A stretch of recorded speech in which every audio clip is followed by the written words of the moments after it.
Joseph Bendik with the Navitas Organization. All right, otherwise known as JB Bendik. Do you prefer one or the other?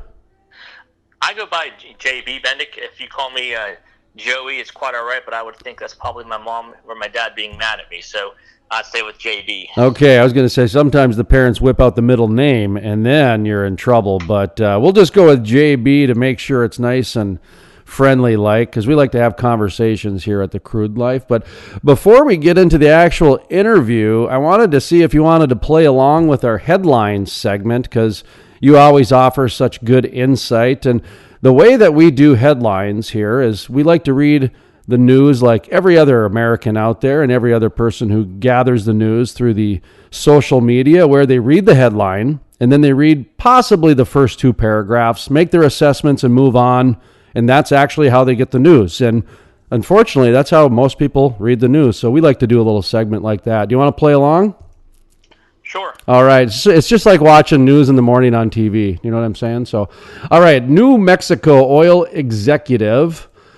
You know this one here? Claire Chase is running for Congress. This comes to us from foxbusiness.com.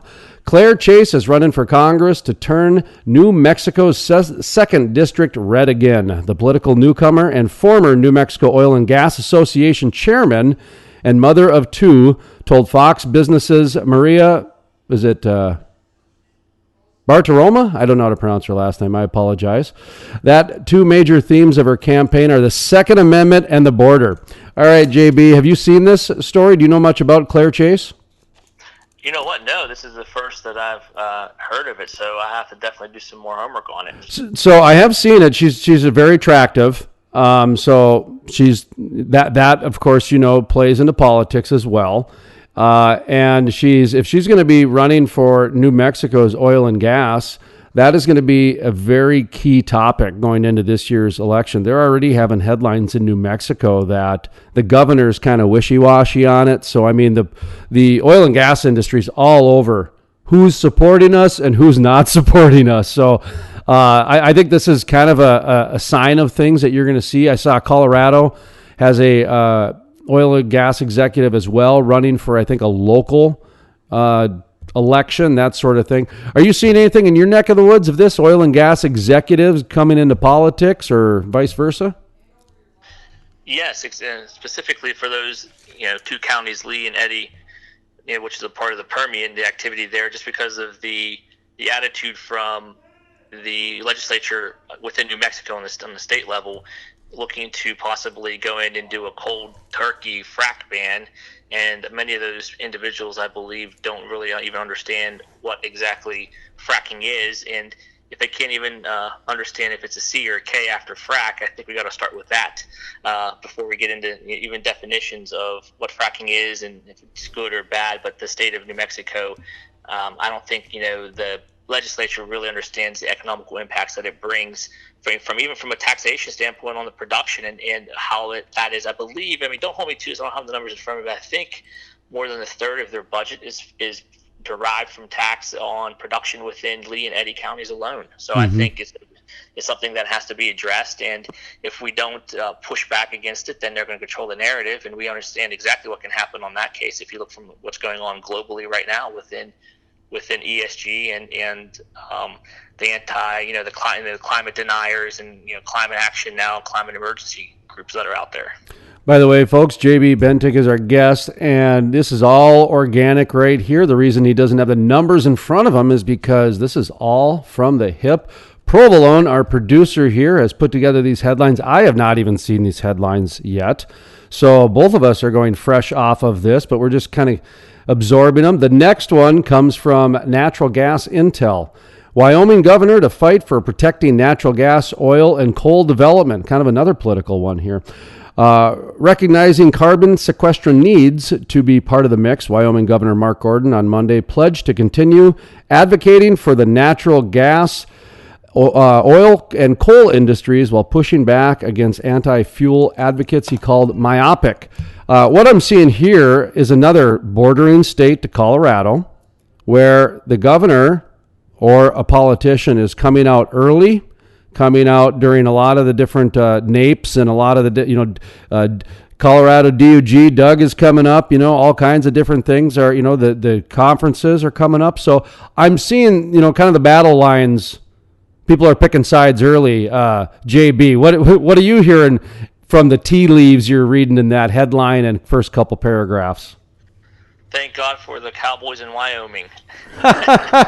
No kidding. Well, we at the Crude Life, we got a picture of the governor with like an AK-47 looking thing from the Energy Expo last year. Man, he was fitting in just fine from that. But it almost seems like because the political season has started with the national Democratic debates, we're starting to see some of the candidates come forward and say, I support oil and gas, because it's that much of a key issue going into 2020. That's what I'm reading from this headline. I don't know. That's I guess my 2 cents on that. Yeah, and just I think too, the leadership there in Wyoming realizes that they can take market share from Colorado if Colorado doesn't want to capture the benefits economically and socially that's available from oil and gas production right there. They'll take it. So I think, again, it goes back to that cowboy way, and there's some activity taken up there in that basin as well, just because they're able to get great production numbers out of their wells for almost, I think, somewhere around $5 to $6 million per well, which is $4 million less than what they do in the Permian, with almost equivalent oil production. Again, I don't have numbers in front of me because we're doing this from the hip, but if you look at it from a cost basis, I say congratulations to Wyoming and their leadership, and I think Colorado ought to cowboy up too, or they're going to start losing some of their workers.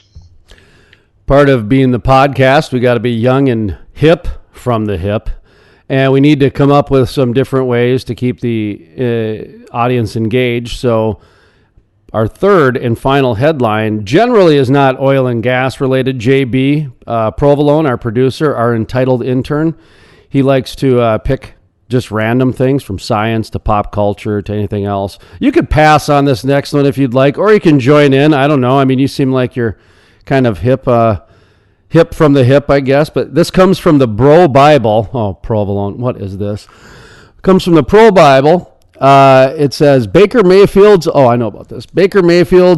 mistress does radio interview and claims they once hooked up behind a cheesecake factory a month before he got married.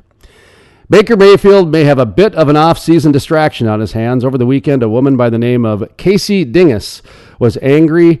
Mayfield blocked her on Twitter and went on to claim that she hooked up with the Browns QB. Okay, now I get why the story's here, because isn't that a total millennial move? You block me on Twitter and I'm just going to blow up your life. I mean, apparently everything was fine until he blocked her on Twitter. Jeez.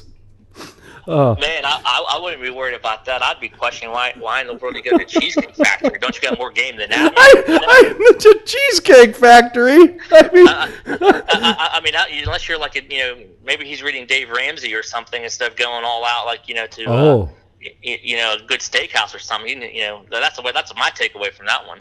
You scroll down in the story and you realize not only Cheesecake Factory, she looks like a gutter troll, man. That's not a Baker Mayfield. What the heck, man? I mean, that's something. And the thing is, let's just take a step back and let me be a father for a second here, because you come forward with this because he blocked you on Twitter and you go out on the radio and all this other stuff. What are you looking to gain out of this? Because future employers now have this to Google forever.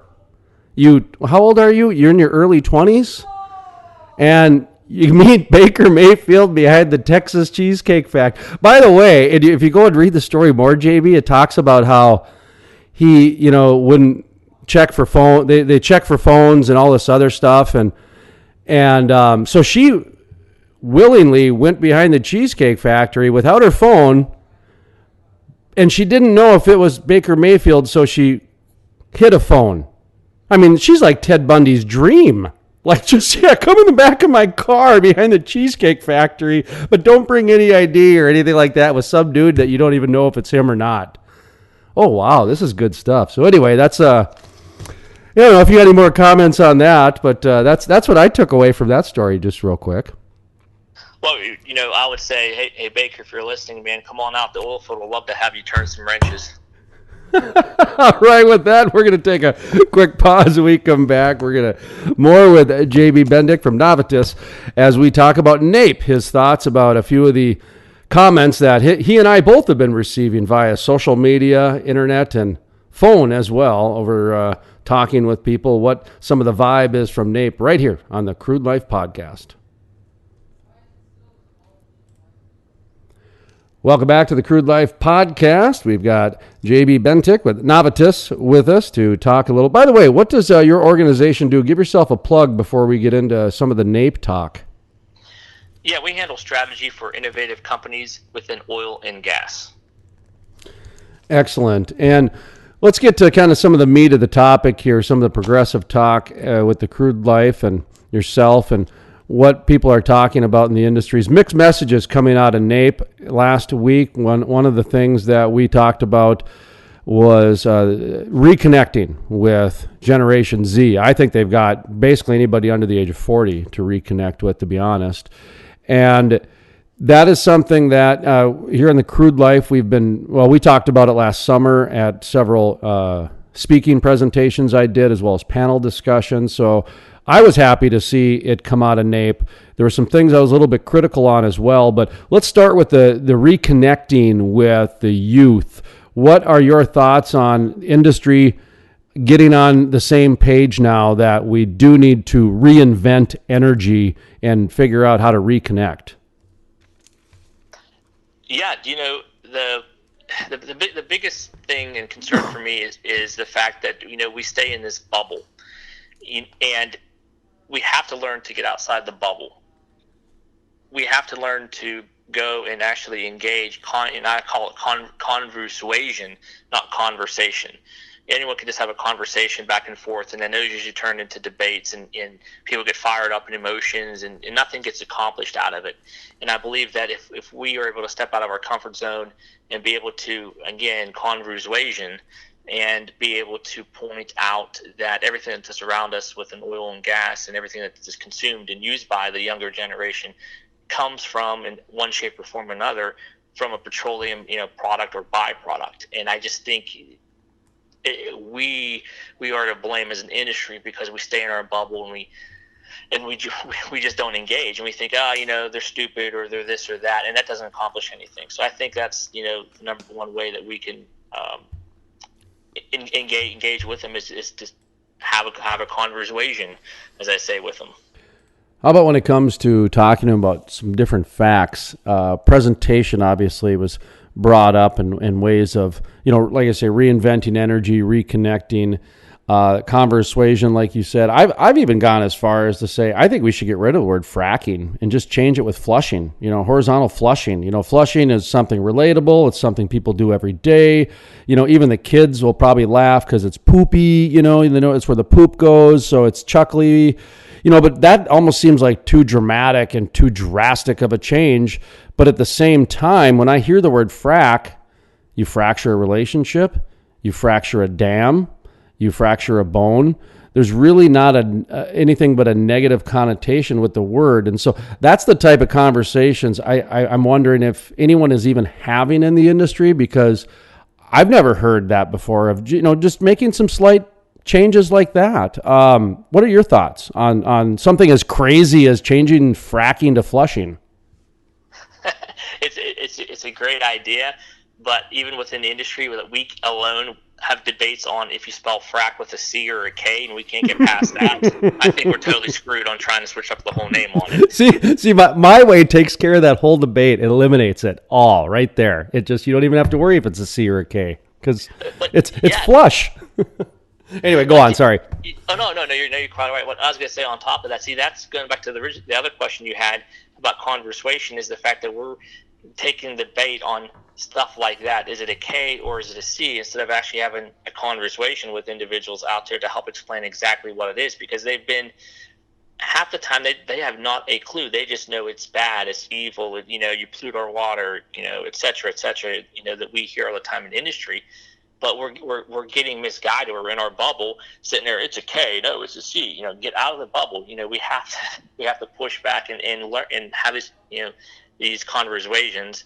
And I think that spins a little bit more on another topic is the fact that a lot of individuals out there, so I don't mean it's any bad way, but they, especially in industry, they really don't know the numbers or the facts. They don't know how to rebut with numbers sometimes, and I think that's again goes down to our industry living within a bubble where we don't have to worry about that. It's just, hey, what do you do? I'm in this job. Well, that's great, man.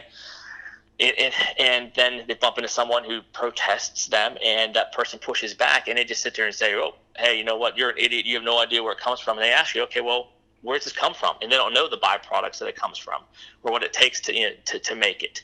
There's byproducts, but being able to push back and say, hey, by the way, here's how a cracker plant works, and this is where the raw material for the plastic comes from, and oh, by the way, it supports X amount of jobs down the street. And they go, oh, really, that company, my uncle works there, and the light bulb goes off. But we sit there and, is it a K or is it a C? Is it a K or is it a C? So I think hopefully we can get past that and have, again, just more honest conversation, as I always say.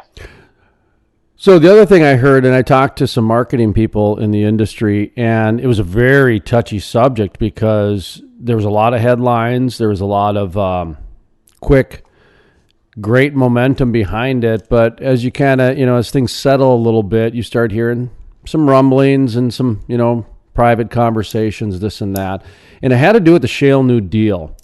And again, this is where I go back to, as an industry, I think sometimes we can not only get in a bubble, but finger point internally a little bit too much, when I think there are times when we need to say, hey, if we're on the same page, let's be grateful for that, because nowadays that's getting few and far between, when really a lot of the issues in oil and gas are based on legislation.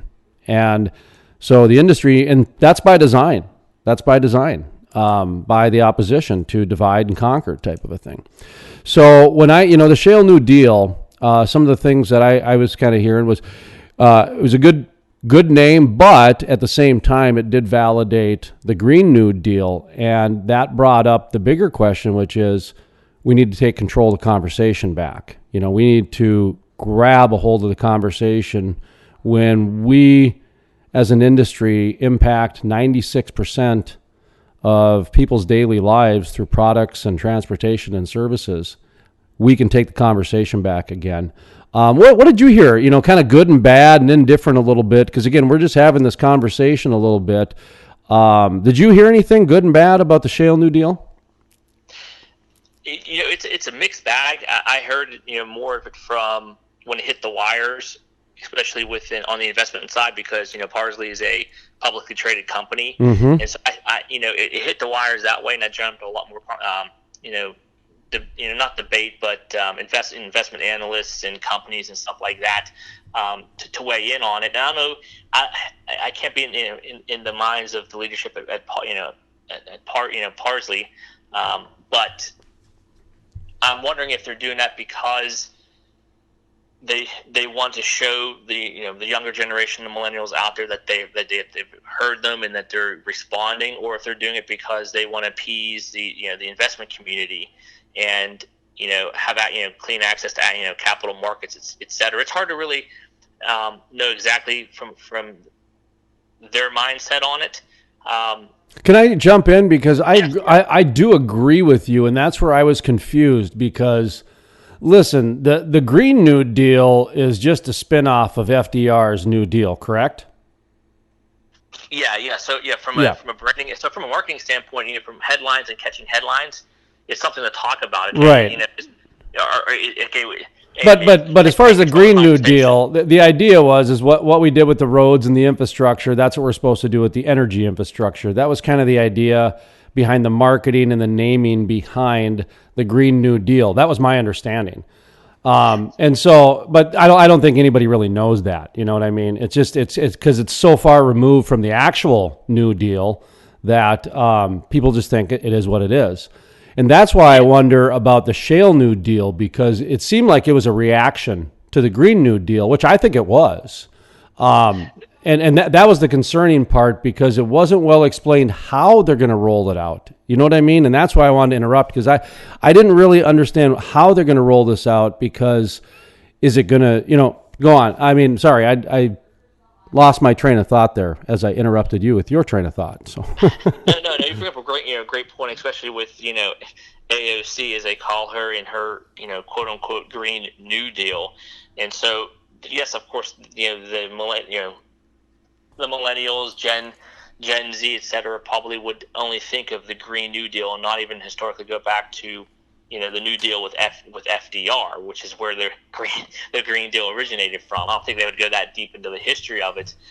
So yes, I absolutely see where you're coming from on that one. The terminology probably could have been better thought out, but I think it was more towards of course, gaining headlines, at least letting the public know that the shock and awe effect that, hey, listen, we've heard the investor community, we've heard the money managers. We're at least attempting to go down this path, but like you said, getting into the weeds on it hasn't been quite laid out yet. And I think what you're going to start seeing with other energy companies, and I hope so if they're smart, is coming out with, at least publicly, what their quote unquote ESG plan is, because that's the hot thing on Wall Street right now. We know how tight the capital markets are right now. For anyone to gain capital or to exit projects, it's very hard to do right now. And the biggest pushback is not so much even on the fundamentals of the investments, which is what most investors look at when it comes to money. It's more on the ESG, the environment, social, and governance portion of it. What's your ESG plan look like? I talked to one company recently, and they were like, "What the hell? What's ESG stand for?" And I was like, "Oh." It's like, man, they must have been living underneath a rock. And it goes back to that bubble again, that we kept talking about. So I do give them kudos for at least putting a spotlight on it. Of course, at NAPE is probably one area that they could do it as. Do it from. But I'm surprised they didn't call a whole separate press conference, outside of the community and do it. They might have gotten more traction if they actually would have done a full press release, or maybe gone to a site that was full ESG compliant and said, oh, by the way, this is the site of the future, and here's what's different and what we're going to do over the next 5 to 10 years, et cetera. Would have been probably a more aggressive plan for people outside the industry, outside the bubble. Because everyone, at NAPE, of course, in some way, shape, or form knows the industry and or land guys and things of that nature. So, but again, maybe it was just a test too. Maybe they wanted to see what the reaction would be. But I give them, credit for stepping out of the comfort zone and being one of the first to quote unquote publicly address it. And I think more companies are going to follow with it. And to land this long plane on this comment, I think together across operators and service companies, there has to be a unified approach to it. And that's the problem. We don't have it's so fragmented today that everyone's definition of ESG is not going to be the same. And I think it's going to cause more trouble going forward, because there's no unified, what exactly is ESG in the oil and gas industry, and what constitutes it. And I think that's going to be the next hurdle that we're going to have to overcome, that the climate awareness groups, climate activists, climate fractivists, whatever name you want to give to it, will always push back on it. So I think that's going to be the bigger topic is, what exactly is ESG? Oh, I think that's the $1 million meat part of this interview, man. I mean, because that is the next wave, is to incorporate the ESG element into your business plan in order to make that work. I totally agree with you, 100%.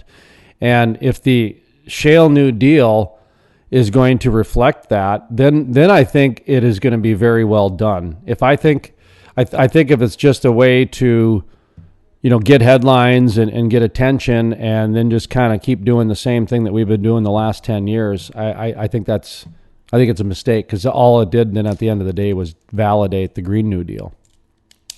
But exactly, and it will be back to the same situation we've been in the last 5 to 10 years. Is frac a C or a K? And then next thing is going to be, okay, what's the E in ESG? What's the S and S, and what's the G and G?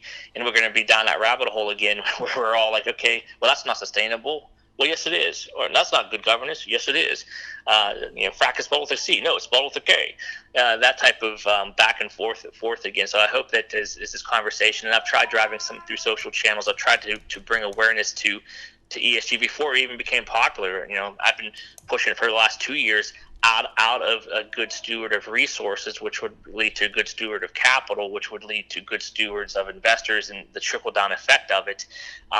And of course, I've gotten some pushback and yelled at, and all kinds of different things, because even people don't know that I come from the background of the oil field. I've been out there. I'm not just some kind of keyboard warrior on this, and I've seen it firsthand, where the waste inefficiencies of resources within the oil and gas, and we just kind of sweep underneath the rug, because the operators, they need the cells, and they need the cells to service the debt. And hey, if we leave oil downhole and don't get it all out, then we'll just drill another one.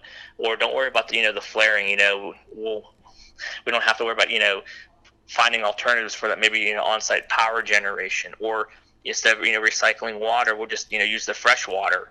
And so if you take us outside the bubble again, if you look at it and you're just someone who doesn't really understand the industry, and all you see is all these resources being blatantly used without understanding exactly where they go, what it takes to make it work. If you step back and look at it objectively, I would hope you say, man, these guys are really inefficient there. I mean, they're really blowing through a lot of resources and waste. No wonder these guys can't make any money. And you add that on top of that, it comes down to that. So you can't be mad at people for trying to address the situation, especially when it's so blatant out there, and there's no method or process to help push back and fight it. And not just for the environmental reasons, but for the financials, for being good stewards of the resources and the finances. So I think it's coming to a head, and 2020 is going to be the year.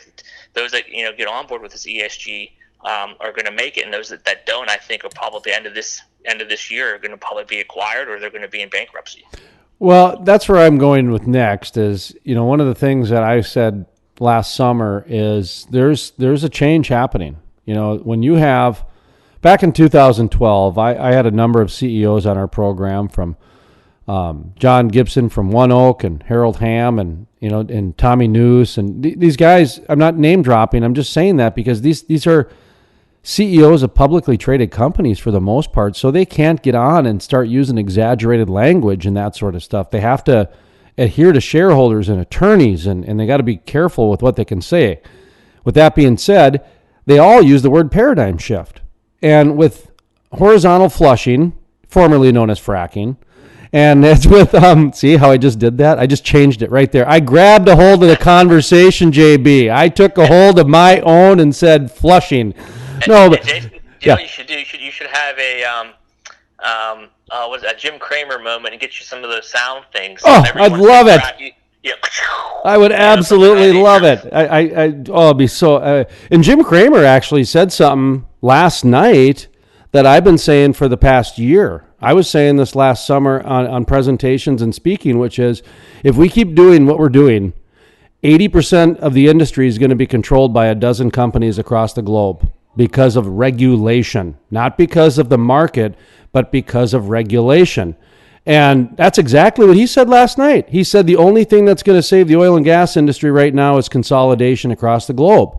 And I don't think we're there yet, but there's way too many tea leaves being read that way for my liking.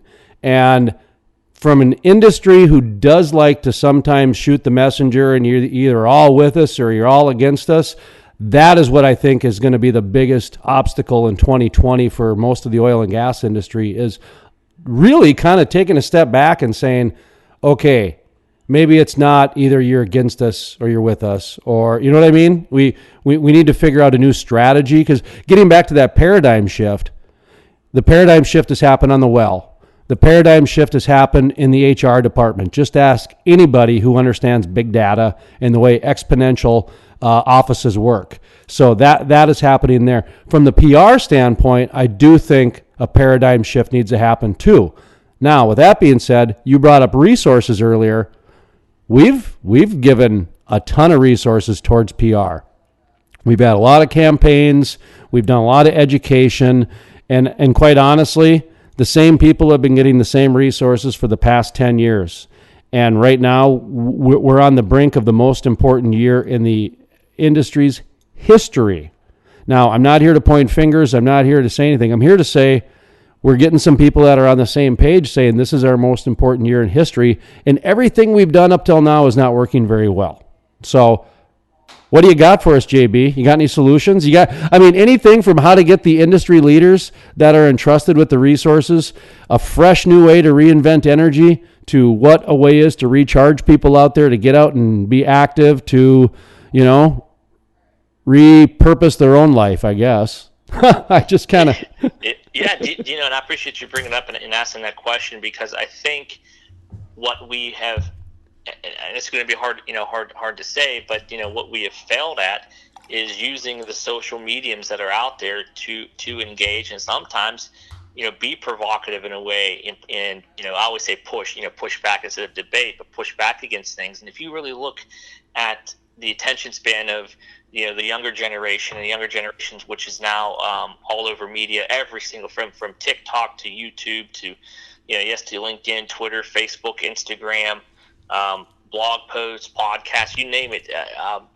Most people get their news now in less than a 3-minute snippet, and then it's because their buddies posted it and they like it.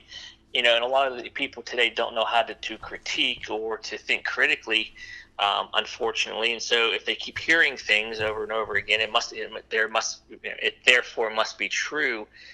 And we, again, in the industry, because of our bubble, because we've done it this way for 30 years, and I always say, we have to, these companies on all facets, from, service companies to small mom and pops to bigger operators, integrates, anything within oil and gas, need a good social program, a good social presence. And if they all start to do that and come underneath a unified message, then I think you'll see the narrative start to turn more, because, again, people just don't know, because we're not telling them. We're just kind of like laying back and just sitting there and be like, oh, you know what, this, we know that they're going to need it, and so we don't need to tell them why. Well, if we don't, and allow the narrative to be controlled without pushing back on actual facts, things, not emotional argumentation, but actual facts, and help people self-realize the benefits of it, then we're only, I hate to say this, 4 years away from, again, another presidential election that can turn the tides completely around again. And we're only one chief administrator, one CEO, one president, commander-in-chief away from entire legislation changes. And again, I don't want to scare anybody like that, but if we don't start putting the things in play right now for 4 years down the road, and it does come down to to a major election shift, then we could be in a world of hurt again. And the reason I say 4 years and not just next year is because I really do think Trump will be back in, and we'll get another 4 years out of it. But again, we're in our bubble. I mean, let's just say, God forbid he doesn't, then what? And we're only less than a year away from that right now. So here's what worries me about the political side of things. I agree with you. I think Trump will win in a landslide, even if it's close. He's still going to win in a landslide. And with that being said, I think the real issue for the next 4 years is what happens on the local levels. Colorado has shown how the local template can be used on a national level. Let me explain what I mean by that. And I've asked this to a couple politicians, and they're seeing what I'm talking about, and they explain it a little bit better than I do, because when a national special interest group can go into any town in Colorado and hire just a couple people to basically go and show up to the meetings, and that's their full-time job, is to go and do this special interest thing. And when they can do that at a local level using fear and health and, that sort of thing in order to pass legislation with unproven facts, because it's always good to err on safety, as they say, and that's a lot of what they're doing. It can be controlled at a local level from a national way, and then the secret is through the state regulators, is how they get that done. And that's where I think the next 4 years, because I do think Trump's going to win, but I think over the next 4 years, those local, county, and state ones are going to be so important to get in line with your nexus of the next 4 years, because then you've got the local state and county levels meeting at the same time that basically the presidential one does. And then, boy, it's going to be a power grab like you've never seen. Yeah, no, exactly. And also, what's funny when you bring that up too on the local presence. And so to take a step back, so way before I got into oil and gas, I was a staffer in Congress, and my degree's in political science, so I take a pretty good liking to governance and government. And I know, I say this very humbly, I know a lot more than most people on how government works because I've been in there. I've been deep into it. What people forget is they don't stay engaged in their local communities, like sunshine laws and things of that nature. They don't know when legislation on the local level or from the county or the borough and things of that. They don't be proactive or engaged. They just react when things are passed, and they say, "Oh, this shouldn't have come to that." And again, I think that goes down to people and on the energy sector being engaging through social media channels and helping create awareness, create stories, help not even just educate but re-educate individuals, because I just don't think that we as an industry, we've been complacent, and now the narrative is being controlled. I mean, look at the award show, the Oscars.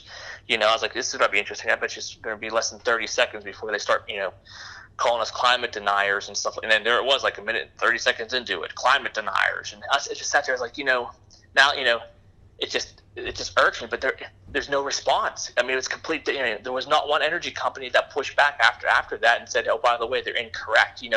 They're controlling the whole narrative. And again, it goes down to, to education and bringing things to attention. I think through social channels is the main driver. And then if we did that, then people would be more active on the local level to go and say, hey, listen, I'm Johnny the farmer down here, and I heard that you guys are going to be passing an ordinance that you're going to take the right of way from 100 feet to 500. I don't like that because that's going to cut off my ability to produce from my well and have a pipeline come through and get my product to market. That happens, but people don't know about that, and it's happening all over the place. That was one of the things I brought up about how yesterday in Boulder, Colorado, there was a protest that happened, and I only found one person from industry there, and the rest, the rest of them weren't really there. I got some photos from some reporters I know that were there, but there was a lot of people speaking against. Is it NEPA, NEPA? NEPA, Trump's rolling back on some of the BLM land, some of the federal lands.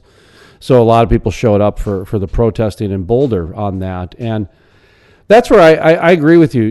When somebody brings that up from the Oscars, or there's a protest going on, or there's something happening along those lines, I wonder where is industry on that? Where is industry to push back, put out a press release, saying stop shaming us, because if we got to go that route, let's go that route, because really it's a discrimination and public shaming that's just accepted by people. I mean, you can't go up there and just start making fun of an industry because you think it's dirty. Do you know what I mean by that? Where it's kind of like an accepted public shaming? Yeah, and take us a little more in depth. Just look at Exxon up in New York City, where they went to court, being sued, trying to sue Exxon, saying to find fault, for lack of better words, pollution, and climate change, and basically without any laws, being on the books, they just decided, they're going to take them to court and try to establish precedent through the judicial system. And just imagine, let's just say it didn't go in favor of Exxon, and now all of a sudden, every energy operator out there can be liable for their quote-unquote emissions without ever going through legislature. It was ruled, from a judicial standpoint instead of a legislative standpoint. So now you have judicial activism playing into it, because again, going back to the narrative, these companies, altogether, there's no cohesive pushback through media channels, again, through socials, through YouTube, all the way down to TikTok and your typical platforms, and I think that's the biggest part that a lot of us are missing. And of course, people are always, and I say this, they say, "Oh, that's what the API is for." And I go, the API is an industry. Most people have no idea what the hell an API spells out. American Petroleum Institute, It's so funny you say that because after that thing in Colorado happened yesterday in Boulder, and I understand they have protests all the time and they have everything out, but this was a federal protest. It was the first one in the nation for this, okay? And it was in Boulder, Colorado, and Kathleen Skama was there from the Western Energy Alliance, and some lobbyists were there who get paid to show up and everything else. But then all I could think of is, where are the associations? Where are the activist group that all these guys are giving money to? Because that's why they should be there. And I looked, and I'm getting emails about different events that, it's, Mardi Gras is coming up and golf events and sponsor this and that. And I'm thinking, I thought the reason that they were sponsoring all these things so that you could get your butt to these events and protest and get the word out and set the record straight. Am I being too critical here at this point? No, you're describing exactly what I call the bubble. That's exactly what's going on. Let's go out and spend X amount of dollars for this shoot or this this hunt and stuff, and pal around with each other, which is fine. I get that. I am not shaming or hating in any way, shape, or form on that.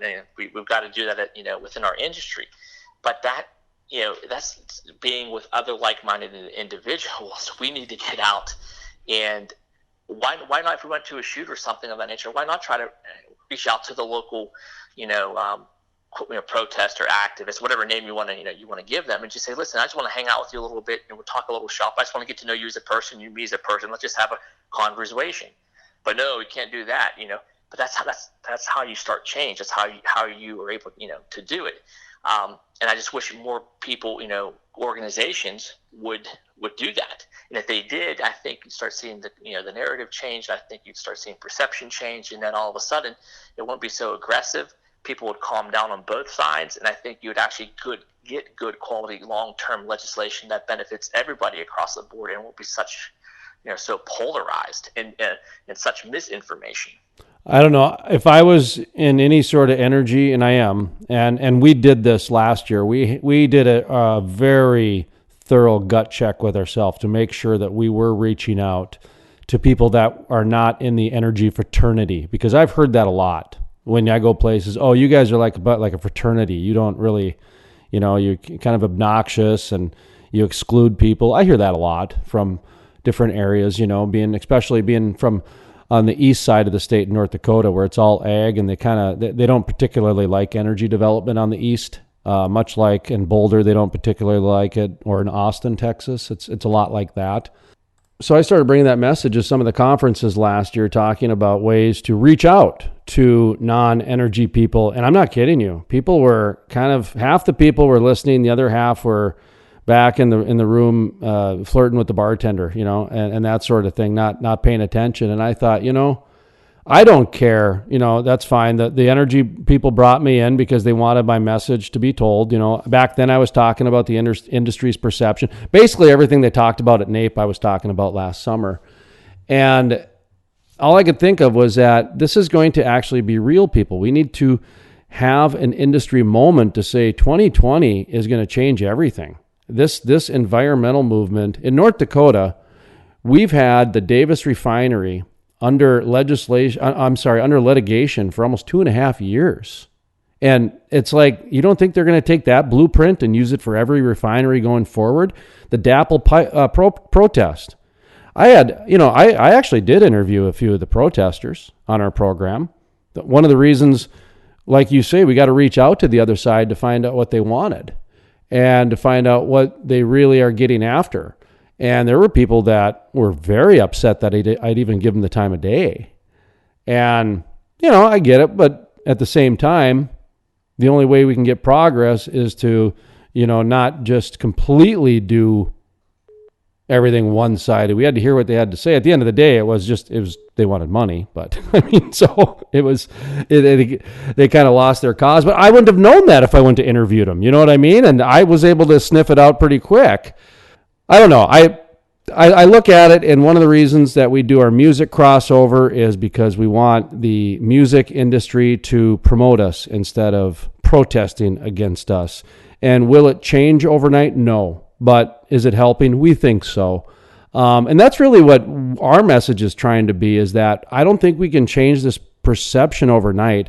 But I do think we got to start trying new things and supporting each other as an industry, even if not financially, just on social media by liking and sharing and everything, because a lot of people will spend their time and energy arguing and forwarding fake news stories and getting mad at people for posting something about Kim Kardashian instead of forwarding on a photo of an energy company teaching kids how to read. Do you know what I mean by that? Where we got to start choosing where we spend and send our resources, whether it's monetary or our human energy.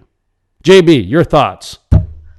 Yeah, no, it's I'm with you on that, 100%, because I think if I were to really, sum this up, is that there is no, I'm going to choose my words somewhat carefully when I say like a unified organization that could spearhead or start leading this, this charge, instead of having it so, fragmented amongst the oil and gas industry. And, but, by that I mean is, there's no clear, if you really just, to really get down to the roots of it, there's no real clear national energy policy of within the United States, and so there's no how much power generation should come from coal, how much from natural gas, how much oil, how much should be wind, how much should be sun, et cetera, et cetera. It's kind of like it's just this tug of war between all industries, and everyone's the best, and everyone else, if you're not on my side, you're evil, or you're this or that, and this is name calling. But if you really get to the very root of it, why isn't there a national energy policy? I mean, they were talking that since the late 70s. And I'm surprised that it hasn't been brought up, especially going into 2020, why someone doesn't come out and say, listen, I want to establish a national energy policy, going into this on all sides, both sides, not be, exclusionary in any way, shape, or form. But I think if we were able to do that, then there's some clarity in the market, and then people will feel that they're heard, and there's a path, and then you can start having dialogue, and then, you can adjust accordingly. But until we really come up with that, I think it's always going to be, okay, frac spelled with a C, no, it's spelled with a K, no, it's going to change to flush, but it's it's catching on. I see you're already starting. You already started to put it into your dialogue. Exactly. But to be able to have those type of conversations, the very root of it, I think, comes down to national energy policy per se, and then from that, be able to get together and and communicate to the public. Oh, here's why we're doing this, or here's why. Okay, some coal power plants have come offline in the last 10 years, and here's how much in 20 years from now is going to be coal-fired generation. Here's how much is going to be natural gas. Here's how much is going to be nuclear. Here's why. Here's why we need to have diversification. Why we can't just eliminate all of coal power plants, because during summertime, during peak demand, we need to flick a switch quickly to keep your air conditioning on. Most people, they just think it's the electricity is going to be there, but if we had that type of approach, a national energy policy, then we can come together and be able to communicate out to the public and address concerns and get rid of all the misinformation, get rid of all of the fake news on both sides. Because I mean, oil and gas isn't, not doing it, and neither is the climate activists. I mean, there's bad actors in all industries, but I think that at the root of it, if we're able to do that from a starting point, going into 2020 would be a huge win. And hopefully maybe some candidates out there and some leadership would hear about that and say, man, that's a pretty good idea. Maybe we really should start looking at national energy policy and get conversation talking, get both sides, get everyone around the table, be like, King Arthur, sit around the round table and do good for the United States, but also the world. I'm going to bring that up to Senator Kramer next time I have him on. He's on the Energy Committee for Trump. And he's a regular on the program.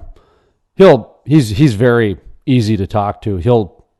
I'll just ask him that, and he'll come up with he'll tell us the reason why there is, or if they're working on it, or where they're at. So that's good stuff. I'm going to ask him about that. By the way, JB Bendik with us, Navitas, and is it Navitas or Navitas? I usually just shorthand it, call it TNO, but the full name is the Navitas Organization. Okay. Or Hispanic, the Navitas Organization. So I say it both ways myself. So it stands for the Energy Organization. So that's the main portion of it. So I will guarantee you, folks, you will never do a podcast or an interview like here on the Crude Life, because as I'm looking down at my notes, JB Bendik, I know you've done a lot of interviews, and I can tell you, you have not done an interview like this. Baker Mayfield behind the Cheesecake Factory, reconnecting with youth, a little bit of frac to flush, national energy policy, ESG plan, the Shale New Deal. We were all over the board, man. I mean, and last, shout out to Baker, man. Hopefully you at least got a gift card. Remember next time, don't take your date to the Cheesecake Factory, man. You're making us all look bad. So, I mean, honestly, what did he just hook up with her on Tinder behind the Cheesecake Factory? I mean, I got to go back and read that story. I mean, normally, I bet you they were dumpster diving. That's the new dating now. Is hey, let's meet behind the dumpster and go at it. Oh, is it really? That's so funny. No, I wouldn't surprise me at all. I mean, why not? But anyway, I appreciate you coming on. You're always good to talk to, because you're one of the guys who likes to bat things around a little bit, and just because you say it doesn't mean it's your final answer. We're just trying to have you're kind of like me. Any conversation you go to, you don't have any problem being the contrarian, as long as the other person knows you're just having a conversation. If they get sensitive and start arguing, well, you got to adapt accordingly. But I can tell in your blood, you just like to be a contrarian by nature, just so that the conversation has progress. Is that a pretty fair assessment?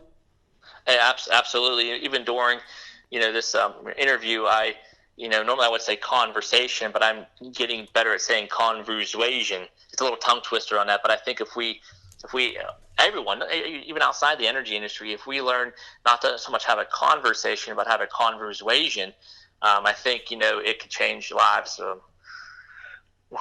all over the place, because I think everyone tries to, what's that saying? Everyone tries to listen to react instead of listening to learn. There's a quote out there, I can't remember exactly offhand, something along those lines. And I just think if we take that approach to everything in life, I think, especially here in America, I think we would get along a lot better, and our humanity on all sides of the political spectrum would be for the better.